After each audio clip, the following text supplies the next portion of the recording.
things are coming together nicely.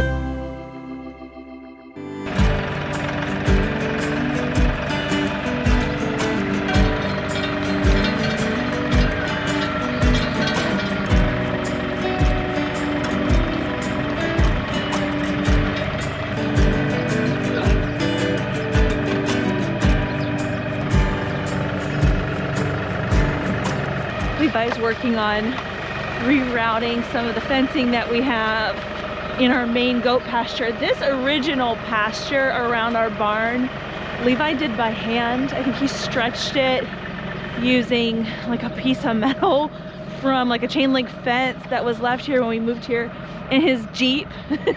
So some of it is a little bit loose. We've got better tools now.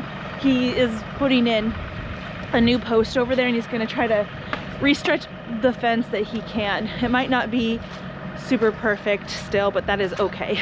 I'm actually on the way to get my wagon because I need that today, but see, here's the pole that's going to mount that gate right there.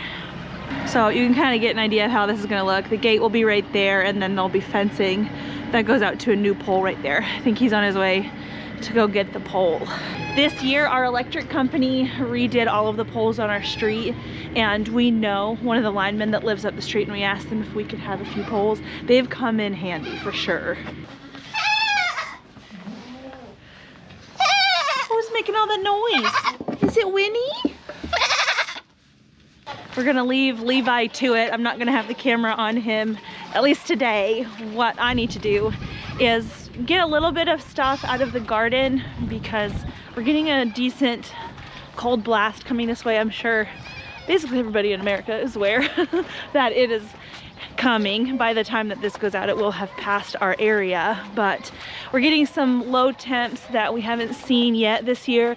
They're not particularly like crazy low as far as this time of year for us, but we've had such a yo-yo temperature type situation going on with our weather that 7 degrees, I mean, even if we didn't have the yo-yos, 7 degrees is a lot for a garden.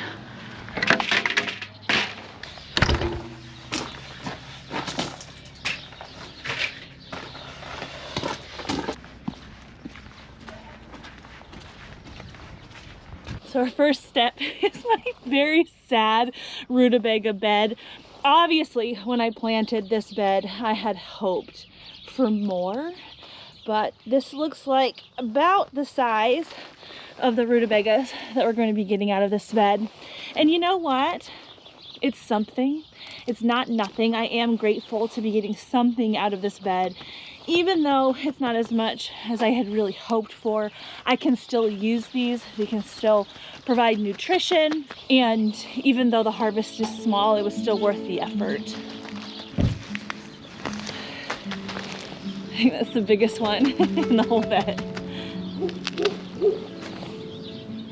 Hi, Angel. Hi, baby.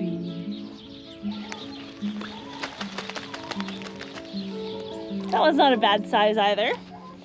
Are you jealous? I think that's what's going on. You're jealous.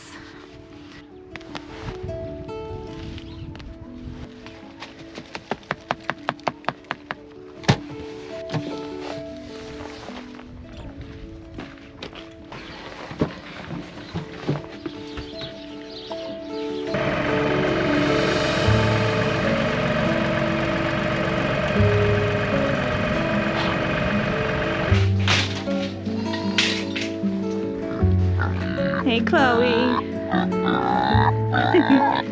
I'll bring you one too. Hey, Farrell. I noticed you stayed inside today. You all right? Just cold.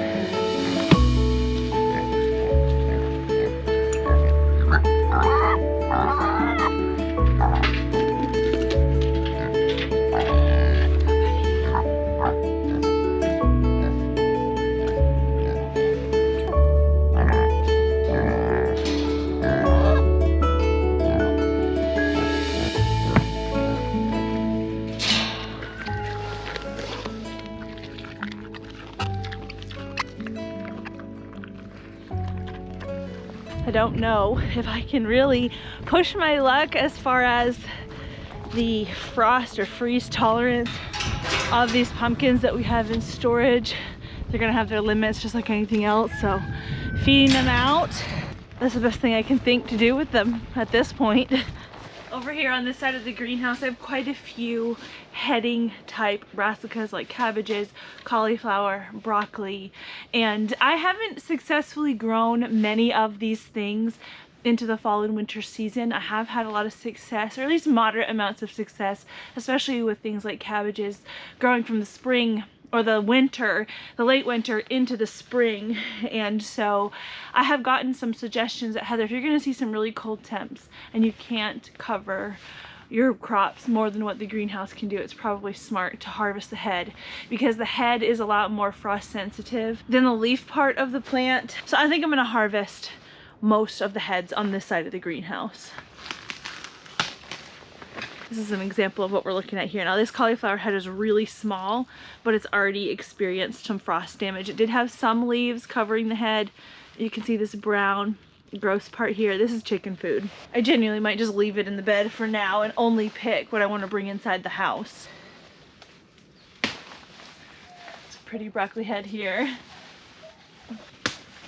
There's a mostly salvageable cauliflower, little tiny cauliflower head here. We have already gotten the majority of the larger harvest off of the broccoli at least, so it's not a total loss, and this isn't a total loss anyway.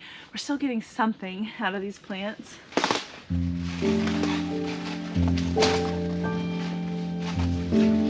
Not a huge head of cabbage, but not bad sized either.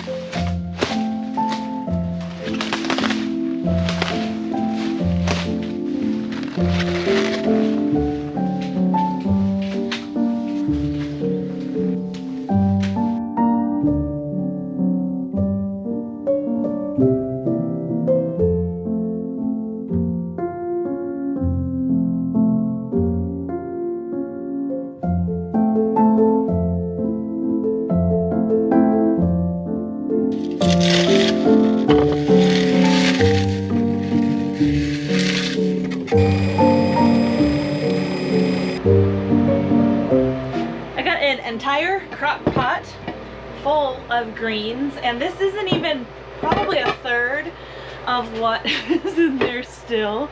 I think this is definitely one of those things where if you feel like maybe growing your own food at home isn't necessarily worth the effort compared to what you might pay at the grocery store, try thinking outside the box. There's a lot of things that you can do with the greens. Very often I like to just till them back under and use them as a garden amendment. The problem is my greenhouse has way too much nitrogen in the soil in there, and if I were to till these back under, I would just keep the nitrogen in the beds, and that's just not what we need right now. So I have been trying to think about what things have I purchased from the health food store that maybe I don't have to purchase anymore, and greens powder is one of those things. Now it's been a long time since I bought greens powder, but I'm gonna make some with the freeze dryer. I actually just unloaded the freeze dryer of another whole pumpkin that I pureed, and so I had it on the defrost, but it's ready to go now. But one of the other reasons that I want to run this, besides the fact that I have these to preserve anyway, is that the freeze dryer actually puts out quite a lot of heat, and I need this space to be heated. I do have a space heater in here, but this puts out more heat, and I can kind of kill two birds with one stone. These here are the trays that I took the pureed pumpkin off earlier. I'm not going to clean them. I'm going to decide that I'm okay with a little bit of pumpkin powder in my greens powder. Little orange with the green. Sounds good to me. I decided that I was going to blitz up all of these greens because I felt like I could fit more in the freeze dryer and maybe they would go a little bit faster. One tray.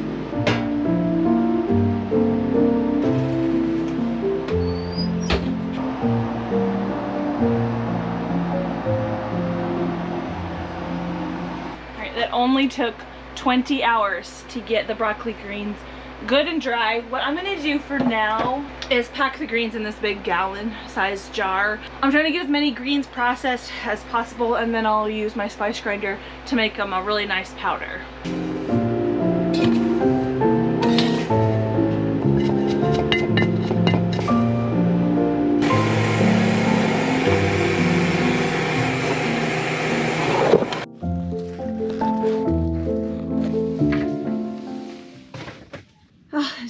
beautiful, beautiful bok choy. I am so excited to cook with this. Now today is the first day of the 3 days of cold that we're going to get. I think the high today is 27, which really isn't that unusual. The plants are used to feeling that. And as you can see, it's a nice sunny day out today. So it's quite warm in here right now. But tomorrow morning, it's going to be 7 degrees. And I don't think that most things in the greenhouse are going to be able to handle that. But especially things like this bok choy. They are a little bit more delicate than some other frost-tolerant vegetables. Things like cabbages and Brussels sprouts, they're a little bit thicker leaf, they tend to handle the cold a little bit better.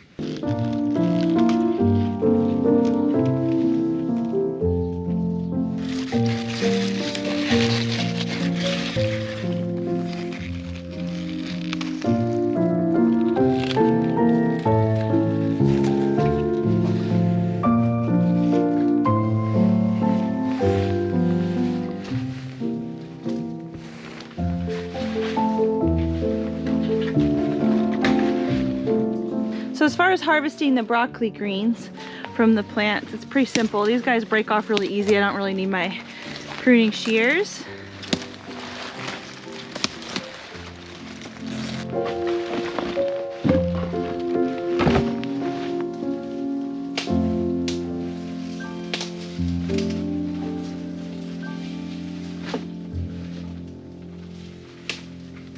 There you go. That looks like another freeze dryer's worth.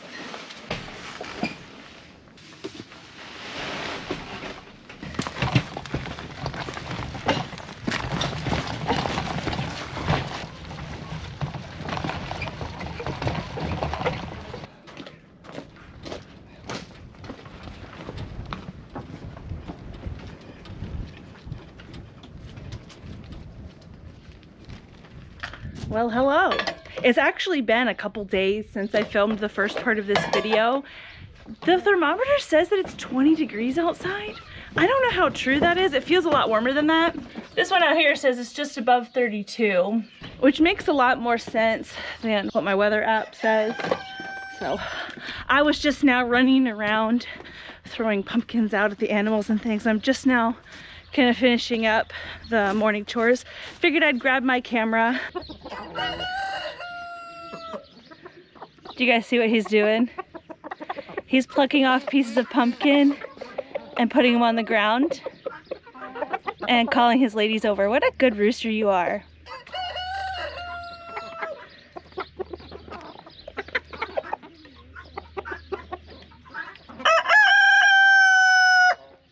You can actually see it on this particular pumpkin that I just cracked open. There's ice crystals on the inside. So the pumpkins definitely froze all the way through. Our lowest forecasted temperature was 4 degrees Fahrenheit with a wind chill of -10. I don't know if we actually got that low, but it was definitely enough to freeze the pumpkins all the way through. Thankfully, we didn't have very many left in the greenhouse. And because they're still kind of half frozen, it's not too late for me to just throw them out to the animals so they can partake. Hey Molly, can you go grab Colby? Somebody asked where he was. Oh, he's going on the trampoline?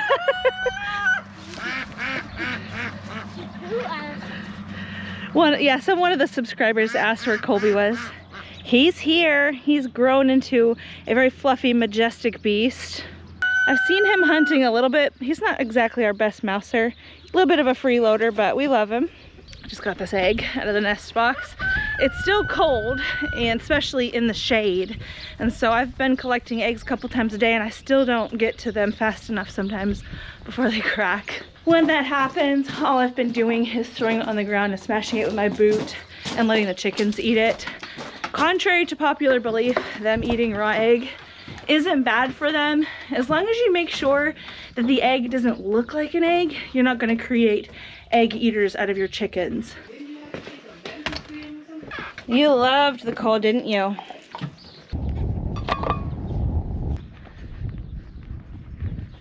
The ground is definitely still frozen over here, but so far so good with the pelletized pine bedding that we laid down. It's going to take a while for this to thaw out to really see how much mud that it soaks up, but do you guys see something new and different along this wall? Things are coming together nicely. This is one of those things where my husband did it while I was off doing something else and I didn't have the camera on me. But we've got the door headed into what will be my new milking room really soon. I still have rabbits in here for right now. I mean, I could come over here and milk if I needed to, but I want to get the rabbits out of here and get things cleaned up. We're going to be replacing that panel on that back wall. Hi, Bunny. Actually, I need to be weaning these guys pretty soon because Jumper is due with another litter of kits pretty soon. She's going to be due as well, B-Doe. C-Doe just bred the other day. Delilah had a litter of kits when she was due, but she had them all over the wire again. And I think she's done. Delilah, I got her in 2021 as an adult, and they usually have about 4 years of good breeding in them, and then they sort of start to peter off. And you can tell when your doe is starting to age out if she starts to kind of turn into a bad mom when previously she wasn't. So she had an issue with the litter before this one, and she had an issue with this litter as well. I don't think I'm gonna breed her again. Usually I do 3 strikes and you're out, but given her age, we're just gonna stop breeding her, and she actually is gonna go into the freezer. Rosette had a litter of kits for us though, and they are getting really big. They're right next to that door that Levi just cut in to the rabbitry, and it has been very cold, but these baby bunnies have been growing well and staying warm despite how cold it's been. Rabbits do really well in the cold. So we have 1, 2, 3, 4, and 5. She had 6, 1 passed away. It's very common for that to happen. I'm not really worried about it. Oof. They're doing so well, I'm pretty much done doing daily checks on them. When they are brand new, I like to check on them every day just in case one of them happens to die for whatever reason. I can remove that kit from the nest. Otherwise, the entire nest could either get cold and die or get sick and die because of it.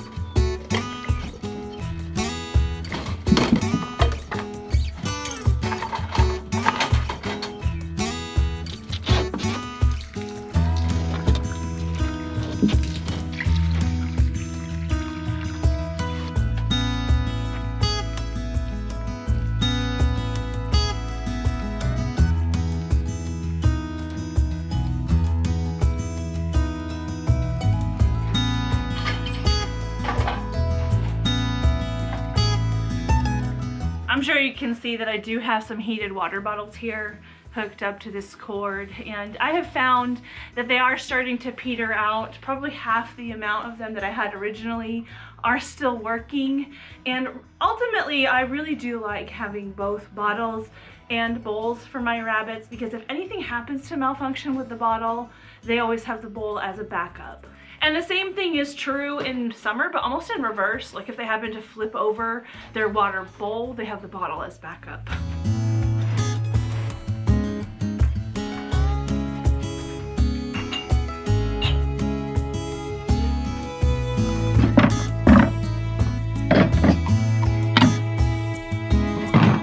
What I've been doing instead is actually just cycling out the bowls for the rabbits twice a day. Sometimes I'll pack them up in a bucket and bring them inside, either in our house or in our climate controlled shed.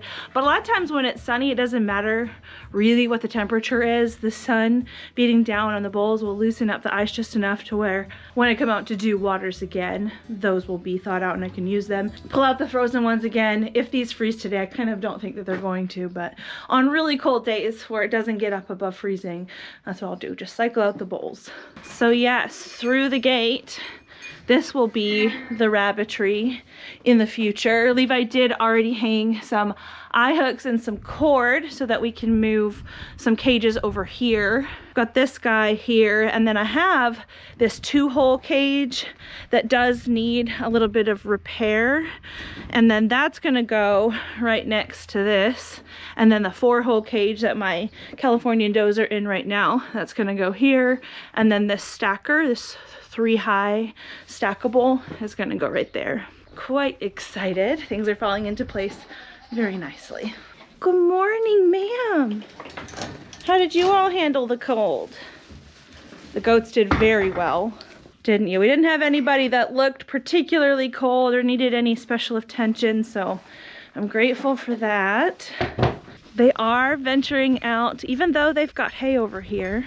They've got a good bit of it. Oh my goodness, look how round.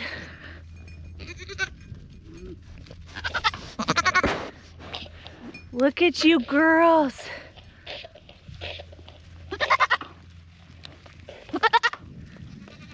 Anyway, I was trying to say, we are at the end of January and the girls are venturing out into the pond area. I bet you if I didn't have this electric fencing here, they'd be over there, but I really want them coming out here because this is where we start to get the first green things of springtime normally. Yay, they're gonna follow me. They never do this. At least not in the past I can't remember if we've had this pasture set up, this one, for 2 or 3 years. But in any case, they've never willingly come back here in January. Were you all finding green things to eat? There's not a lot. I had put down some ryegrass over there, and then I had put down some ryegrass over here. It doesn't really look like any of it survived either the freezes or the goats. It's one of the reasons I've wanted to keep them off of that front pasture, because I have also seeded that with ryegrass, but I knew it was going to grow a little bit slower over the winter. Really what I want it to do is get a head start on the buttercup that we get very early spring every year. So that'll give them something to eat when this is just covered in buttercup. I have had goats though walk right past some really good grass in order to eat buttercup. Buttercup is toxic to them in theory. I've never had it cause an issue for my goats, but the thing is I always want to be able to provide fresh hay or some kind of pasture when buttercup is out, so that's not like the only thing that they're eating.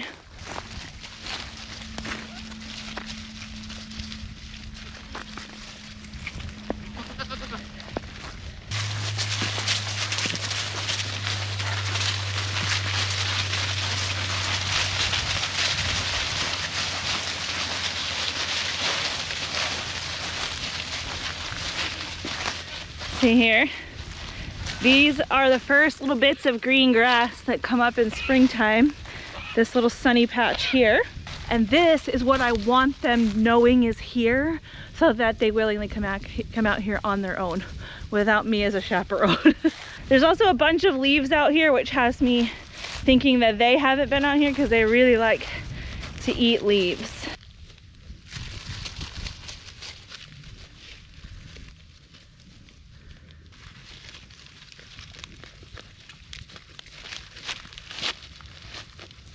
I've noticed that Tizzy is starting to lose her mucus plug. I don't know if you could see that back there. I have had goats start to lose their plug quite a few weeks before they deliver. She's not due until the first week of February. Today is February 22nd. So I mean, really, she could, if she goes more like a Nigerian, which I don't know yet, she could go sooner. So I've got to keep an eye on her. I have started feeling on the ligaments of the goats, and so far her ligaments feel like she's not going to give birth today, at least.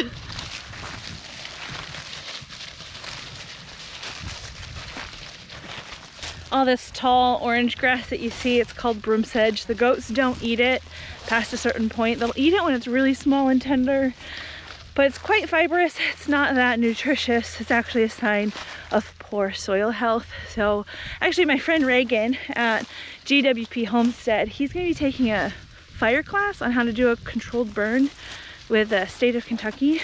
And once he gets his certification and does whatever he does on his own land, he wants to come out here and help us with our situation here, because that's one of the better ways to take care of broom sedge, is to just do a controlled burn and get ahead of it with that and plant good stuff in its place.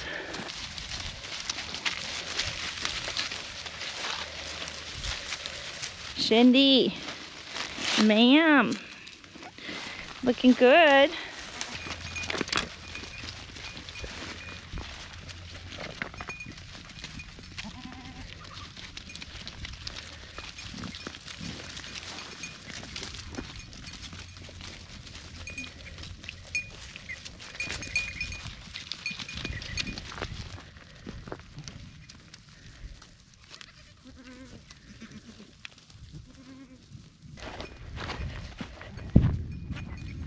Ooh, that was a good one.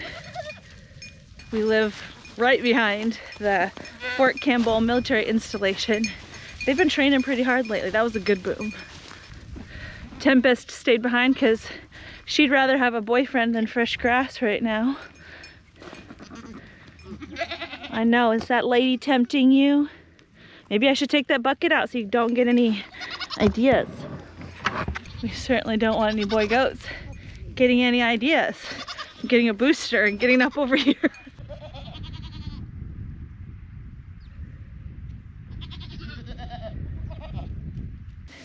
I'll be back to milk in a little bit.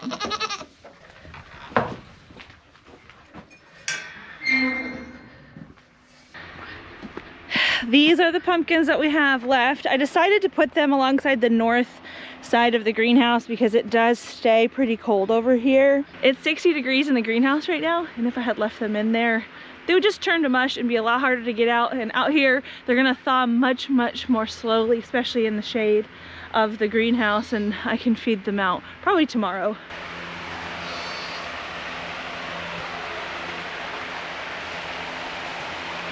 As far as the plants in here, there are definitely some broccoli that I didn't harvest the greens off of, but it looks like they did survive, which is good.